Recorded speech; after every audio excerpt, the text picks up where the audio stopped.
Tikus kehilangan semangat hidup sama sekali. Mereka kehilangan selera makan. Mereka tidak mau berhubungan seks. Mereka tidak menginginkan apapun. Selamat datang di channel Bahas Buku yang akan membahas buku apa saja. Sebelum kita lanjut, jangan lupa untuk subscribe, like, dan komen channel ini. Assalamualaikum warahmatullahi wabarakatuh. Halo teman-teman semuanya. Ketemu lagi dengan saya di channel Bahas Buku. Yang video kali ini kita sudah masuk pada episode ke-9. Dan kita masih akan membahas buku Atomic Habits atau bagian ke-8. Kalau pada video sebelumnya kita sudah mengakhirkan bagian kedua dari buku ini yang berjudul Kaidah Pertama Menjadikannya Terlihat. Sekarang kita akan masuk pada bagian ketiga yang berjudul Kaidah Kedua Menjadikannya Menarik. Nah, tapi sebelum kita melanjutkan bagian ketiga dari buku ini, seperti biasa saya akan membacakan kembali ringkasan dari sub bagian keempat dari bagian kedua buku ini. Yang pertama adalah kebalikan hukum pertama perubahan perilaku adalah menjadikannya tak terlihat. Yang kedua, begitu suatu kebiasaan terbentuk, mustahil Anda melupakannya. Yang ketiga, orang yang terkesan memiliki kendali diri cenderung menghabiskan lebih sedikit waktu dalam situasi-situasi yang menggoda, lebih mudah menghindari godaan daripada melawannya. Yang keempat, salah satu cara paling praktis untuk menghilangkan kebiasaan buruk adalah mengurangi perjumpaan dengan petunjuk yang menyebabkannya. Dan yang terakhir, kendali diri adalah strategi jangka pendek, bukan jangka panjang. Nah, itu adalah ringkasan dari sub bagian keempat dari bagian kedua buku ini. Baik, kita sekarang masuk pada bagian ketiga dari buku ini yang berjudul Kaidah Kedua Menjadikannya Menarik. Dan di sub bagian pertama dari buku ini adalah, atau sub bagian pertama dari bagian ketiga buku ini adalah bagaimana menjadikan kebiasaan tidak dapat ditolak. Nah, itu adalah pembahasan yang akan kita bahas pada video kali ini. Pada sub bagian pertama, bagian ketiga, bagaimana menjadikan kebiasaan tidak dapat ditolak. Baik, jadi seperti biasa, mengawali setiap bagian atau sub bagian, penulis selalu mengangkat sebuah cerita. Nah, pada sub bagian pertama, bagian ketiga buku ini, diangkat sebuah cerita pada tahun 1940, seorang ilmuwan Belanda bernama Nico Tinbergen mengadakan serangkaian eksperimen yang mengubah pemahaman kita tentang apa yang memotivasi kita. Tinbergen yang akhirnya meraih penghargaan Nobel untuk karyanya meneliti camar herring, burung abu-abu dan putih yang sering terlihat terbang di sepanjang pesisir Amerika Utara. Camar herring dewasa mempunyai titik merah kecil pada paruh, dan Tinbergen melihat bahwa anak-anak burung yang baru menetas akan mematuk titik itu setiap kali ingin makan. Untuk memulai eksperimen, ia membuat sekumpulan paruh tiruan dari karton, hanya kepala, tanpa badan. Ketika burung dewasa pergi mencari makan, ia mendekati sarang dan menyorongkan paruh tiruan itu ke hadapan bayi-bayi burung. Paruh itu jelas-jelas terlihat palsu, jadi ia mengandaikan bayi-bayi burung itu akan menolaknya mentah-mentah. Namun, ketika melihat titik merah pada paruh karton, bayi-bayi camar itu mematuk seperti yang biasa mereka lakukan terhadap paruh induk mereka. Mereka memiliki preferensi yang jelas terhadap bintik, seakan preferensi itu telah diprogram secara genetik saat lahir. Tak lama kemudian, Tinbergen mendapati makin besar bintik merah, makin cepat bayi camar mematuk. Akhirnya ia membuat paruh dengan 3 bintik merah besar di bagian atas. Ketika ia menaruhnya di depan sarang, bayi-bayi burung menyambut dengan sangat bergairah. Mereka mematuk bintik-bintik merah itu seolah mendapatkan paruh paling besar yang pernah mereka lihat. Tinbergen dan rekan-rekannya mendapati perilaku serupa pada satwa-satwa lain. Sebagai contoh, angsa grilek adalah burung yang membuat sarang di tanah. Terkadang, ketika sang induk menggerakkan tubuh, ada saja telur yang bergulir dan menggelinding ke semak-semak di dekat situ. Kalau ini terjadi, sang induk mendatangi telur tersebut, lalu menggunakan paruh dan lehernya untuk menariknya ke dalam sarang. Tinbergen mendapati bahwa angsa akan menarik benda bundar apapun yang ada di dekat sarang, entah bola biliar atau bola lampu, ke dalam sarang. Makin besar benda itu, makin bersemangat sang angsa. Ada angsa yang bahkan sangat bergairah menggelindingkan bola voli ke sarangnya, lalu duduk untuk mengeraminya, seperti bayi camar yang secara otomatis menutur bintik-bintik merah. Angsa Grilek juga menuruti aturan dalam nalurinya. Ketika melihat benda bundar dekat sarang, aku harus menggelindingkannya ke dalam sarang. Makin besar benda bundar itu, makin besar kewajibanku untuk mendapatkannya. Agaknya otak tiap hewan sudah terisi aturan-aturan tertentu seputar perilakunya. Dan ketika ada versi lebih besar dari yang diinformasikan oleh aturan itu, versi itu sama menariknya seperti pohon Natal. Ilmuwan menyebut petunjuk yang dibesar-besarkan ini supernormal stimuli.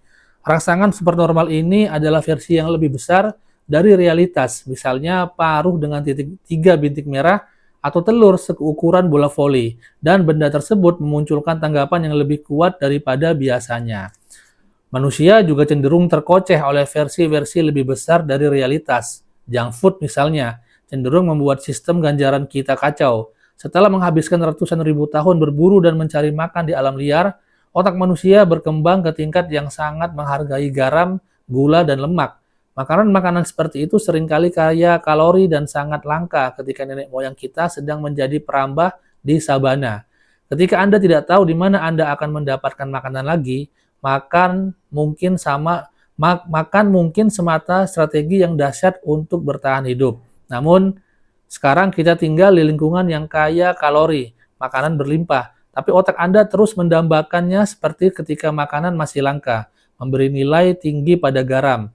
Gula dan lemak tak lagi menguntungkan bagi kesehatan kita, tapi gairah terhadap unsur-unsur itu tetap ada karena pusat ganjaran di otak tidak berubah selama kira-kira 50.000 tahun. Industri makanan modern bergantung pada pengembangan naluri-naluri paleolitis, lebih dari tujuan evolusionernya. Nah, dari kisah tadi dan juga penjelasannya, mungkin dapat sedikit kita pahami bahwa naluri ya makhluk. Kalau tadi dikisahkan diberikan kisah binatang ya, dari burung kemudian juga angsa, yang mana makhluk itu memiliki naluri terhadap apa yang dilihatnya, dan mereka tidak peduli apakah, atau mereka tidak berpikir, tidak mengetahui apakah benda yang nanti didatangkan yang serupa itu apakah asli atau tidak asli. Yang penting ketika naluri mereka berkata bahwa apa yang mereka lihat itu seperti apa yang mereka lihat sebelumnya, maka itu akan menimbulkan reaksi seperti yang mereka lakukan yang sudah menjadi kebiasaan mereka. Nah, itulah dari pemahaman saya yang dari kisah tadi yang saya bacakan, bahwasanya naluri itu dapat berangkat dari kebiasaan-kebiasaan yang sudah sering dilakukan. Nah, kemudian di halaman 120 dituliskan, bila ingin meningkatkan peluang terjadinya perilaku, Anda perlu menjadikannya menarik. Selama diskusi kita tentang hukum kedua, tujuan kita adalah belajar cara menjadikan kebiasaan-kebiasaan kita tidak dapat ditolak. Karena tidaklah mungkin mengubah setiap kebiasaan menjadi rangsangan yang super normal. Kita bisa menjadikan suatu kebiasaan lebih menarik. Untuk melakukannya, kita harus mulai dengan memahami apa yang dimaksudkan dengan gairah atau craving dan cara kerjanya. Kita mulai dengan mencermati ciri biologis yang ada pada semua kebiasaan. Lonjakan dopamin. Nah, inilah yang akan kita bahas pada poin berikutnya, lingkaran umpan balik yang digerakkan oleh dopamin. Ilmuwan dapat memantau kapan persisnya kebangkitan selera berlebihan terjadi dengan mengukur neurotransmitter yang disebut dopamin. Nah, dopamin ini bukan satu-satunya bahan kimia yang mempengaruhi kebiasaan. Setiap perilaku melibatkan sejumlah bagian otak dan bahan kimia saraf, dan siapapun yang mengatakan bahwa kebiasaan hanya terkait dengan dopamin, berarti melewatkan sebagian besar hal lain dalam prosesnya. Baik, selanjutnya, pentingnya dopamin mulai disadari pada tahun 1954 ketika ahli ilmu saraf James Olds dan Peter Milner melakukan eksperimen yang mengungkapkan proses neurologis di balik gairah dan hasrat. Dengan menanamkan elektroda di otak tikus, peneliti mengeblok pelepasan dopamin. Di luar dugaan ilmuwan, tikus kehilangan semangat hidup sama sekali. mereka kehilangan selera makan, mereka tidak mau berhubungan seks, mereka tidak menginginkan apapun. Dalam beberapa hari, hewan-hewan itu mati kehausan. Dalam kajian-kajian lanjutan, ilmuwan-ilmuwan lain juga menghalangi pelepasan dopamin dalam otak. Tapi kali ini mereka menyemprotkan sedikit air gula ke mulut tikus-tikus yang kekurangan dopamin. Wajah tikus-tikus kecil itu terkesan bersemangat dan senang setelah merasakan kelezatan itu.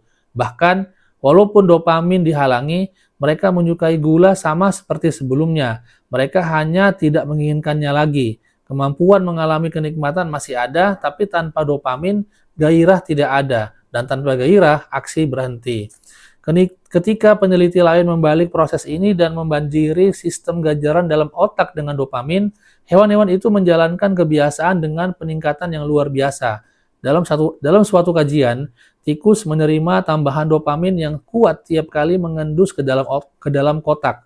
Dalam hitungan menit, tikus mengembangkan hasrat yang sangat kuat sehingga mulai mengendus-endus ke dalam kotak sebanyak 800 kali dalam 1 jam. Manusia tidak terlalu berbeda. Pemain judi slot machine rata-rata memutar roda 600 kali dalam 1 jam.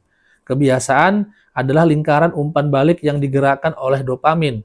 Setiap perilaku yang sangat berpeluang menjadi kebiasaan, memakai obat bius, makan junk food, bermain video game, melihat-lihat media sosial, berhubungan dengan kadar dopamin yang lebih tinggi. Hal sama berlaku untuk perilaku biasa yang paling mendasar seperti makan, minum, berhubungan seks, dan bergaul. Nah, teman-teman, jadi yang dapat saya pahami ya tadi dari yang kita dengarkan tadi, yang saya bacakan tadi, bahwasanya gairah itu dapat memicu perilaku seseorang. Ketika ada gairah atau ada dorongan gairah untuk melakukan suatu hal yang belum pernah kita lakukan, maka kita dapat melakukan hal itu dan itu akan menjadi kebiasaan baru yang akan berlanjut, yang akan kita lakukan. Nah, ketika itu diganti dengan hal yang baru, mungkin kita dapat meninggalkan kebiasaan yang lama itu dan kita melakukan kebiasaan yang baru, tetapi perasaan atau hasrat ataupun gairah dari kebiasaan yang sudah kita lakukan sebelumnya itu tidak akan pernah kita lupakan. Lalu di halaman ke-123 di sini ada gambar, yang gambar ini dinamakan lonjakan dopamin. Nah, pada gambar ini ada petunjuk, gairah, tanggapan, dan ganjaran. Nah, penjelasan dari gambar ini adalah sebelum kebiasaan dipelajari, dopamin dilepaskan ketika ganjaran dialami untuk pertama kalinya. Ketika akan mengalami lagi, dopamin malah naik sebelum Anda mengambil tindakan, yakni segera setelah melihat petunjuk. Lonjakan ini mengantar ke rasa ingin yang luar biasa untuk beraksi begitu melihat petunjuk. Begitu kebiasaan terbentuk, dopamin tidak akan naik ketika Anda mengalami ganjaran karena Anda sudah mengantisipasinya.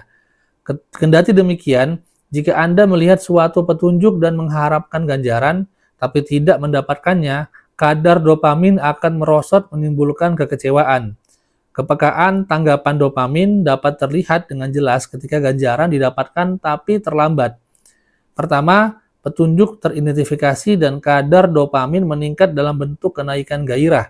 Berikutnya, tanggapan dilakukan tapi ganjaran tidak dapat secepat yang diharapkan, maka dopamin mulai menurun. Akhirnya ketika ganjaran datang agak lama setelah yang Anda harapkan, dopamin melonjak lagi. Seolah-olah otak berkata, lihat, aku tahu aku benar. Jangan lupa mengulangi aksi ini nanti. Otak Anda memiliki jauh lebih banyak rangkaian saraf yang disediakan untuk menginginkan ganjaran daripada menyukai. Pusat-pusat rasa ingin dalam otak berukuran besar. Pangkal otak, nucleus accumbens, ventral tegmental area, dorsal striatum, amigdala, dan bagian-bagian dalam prefrontal cortex. Sebagai perbandingan, pusat-pusat rasa suka dalam otak jauh lebih kecil. Bagian-bagian itu sering disebut hedonic hotspot dan terdistribusi seperti pulau-pulau kecil di seluruh otak. Sebagai contoh, peneliti menemukan 100% nukleus accumbens teraktifkan sewaktu kita sedang ingin. Sementara itu hanya 10% yang teraktifkan ketika kita sedang suka. Nah, teman-teman, jadi tadi kalau kita simak bersama ya, tadi banyak istilah-istilah yang mana itu kalau menurut saya itu adalah istilah-istilah dalam ilmu anatomi manusia yang spesifikasinya adalah ke bagian otak manusia. Nah, mungkin teman-teman yang mendengarkan ini yang mungkin ada mempelajari tentang anatomi atau bidang lainnya yang relevan dengan apa yang sudah kita simak tadi, mungkin teman-teman bisa membantu saya dan juga membantu teman-teman yang lain agar dapat memberikan penjelasan yang lebih konkret ya, yang lebih gampang dipahami di kolom komentar terkait dengan tadi yang dikatakan atau disebutkan nucleus accumbens, ventral tegmental area, dorsal striatum, amigdala, kemudian prefrontal cortex dan lain sebagainya. Ya, mungkin ini kita butuh penjelasan ya dari teman-teman yang mungkin memahami hal-hal tadi. Teman-teman yang mungkin belajar di kajian ilmu terkait dengan anatomi manusia, khususnya yang spesifikasinya terkait dengan otak. Nah, teman-teman kemudian ada poin berikutnya di sini, yaitu cara menggunakan paket godaan untuk menjadikan kebiasaan lebih menarik. Ronan Bryan, mahasiswa teknik elektro di Dublin, Irlandia, senang menonton Netflix, tapi ia juga tahu bahwa ia harus lebih sering berolahraga. Menggunakan keterampilan tekniknya, Byron memodifikasi sepeda statis, menghubungkannya dengan laptop dan pesawat televisi. Kemudian ia menulis program komputer yang akan memungkinkan Netflix dapat ditonton hanya jika ia bersepeda pada kecepatan tertentu. Kalau ia menurunkan kecepatan terlalu lama, apapun yang sedang ditonton akan berhenti sampai ia mulai mengayuh lagi. Kata salah seorang penggemarnya, ia menghilangkan obesitas sambil menonton Netflix. Nah, ini menarik teman-teman nih. Jadi memang ada beberapa hal yang dapat mempengaruhi keinginan kita ketika kita ingin melakukan sesuatu atau ingin melakukan sebuah perubahan. Mungkin ada hal-hal yang dapat merangsang kita, men-trigger kita menjadi pemicu supaya kita bisa melakukan suatu hal yang baru itu. Contoh tadi, seorang pria yang bernama Ronan Bryan itu dia sering menonton Netflix, tapi dia juga harus berolahraga untuk menghilangkan obesitas yang dia alami.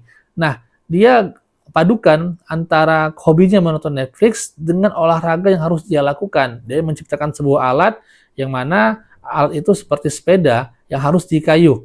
Nah, kalau dia mengayuhkan sepeda itu dengan normal dan cepat, maka TV itu akan otomatis memutar film yang dia inginkan. Sebaliknya ketika dia mengayuh sepeda itu lambat atau berhenti, maka pemutaran film yang ada di Netflix juga itu akan berhenti. Nah, itu adalah salah satu metode yang dapat kita ambil pelajaran ya. Mungkin kita dapat terapkan di bidang-bidang atau di kegiatan yang lainnya yang mirip dengan apa yang sudah kita simak tadi. Nah, kemudian selanjutnya ia juga menggunakan paket godaan untuk membuat kebiasaan olahraganya lebih menarik. Paket godaan bekerja dengan mengaitkan aksi yang Anda inginkan dengan aksi yang perlu Anda lakukan. Dalam kasus Byron, ia menyatukan menonton Netflix yang ingin ia lakukan dengan mengayuh sepeda statis atau yang perlu ia lakukan. Lalu di halaman 126, di sini penulis membuatkan sebuah rumus untuk penggabungan penumpukan kebiasaan dan paket godaan. Seperti ini rumusnya. Setelah kebiasaan sekarang, aku akan melakukan kebiasaan yang aku perlukan. Selanjutnya, setelah melakukan kebiasaan yang aku perlukan, aku akan melakukan kebiasaan yang aku inginkan. Nah, teman-teman, ini perlu diingat nih rumusnya ya. Pertama adalah melakukan kebiasaan sekarang. Setelah itu, dilanjutkan dengan melakukan kebiasaan yang diperlukan. Lalu setelah melakukan kebiasaan yang diperlukan, dilanjutkan dengan melakukan kebiasaan yang diinginkan. Nah, lalu di sini diberikan contoh, bila ingin membaca koran, tapi Anda perlu mengungkapkan rasa syukur. Setelah menyeruput kopi pagi, aku akan mengatakan satu hal yang aku syukuri atas kejadian kemarin. Lalu, setelah mengatakan satu hal yang aku syukuri, aku akan membaca koran. Nah, jika kita kaitkan dengan rumus yang tadi, setelah menyeruput kopi pagi itu adalah kebiasaan yang sekarang atau kebiasaan yang sudah sering dilakukan. Lalu aku akan mengatakan satu hal yang aku syukuri atas kejadian kemarin. Itu merupakan kebiasaan yang perlu dilakukan, yaitu bersyukur atas kejadian yang kemarin.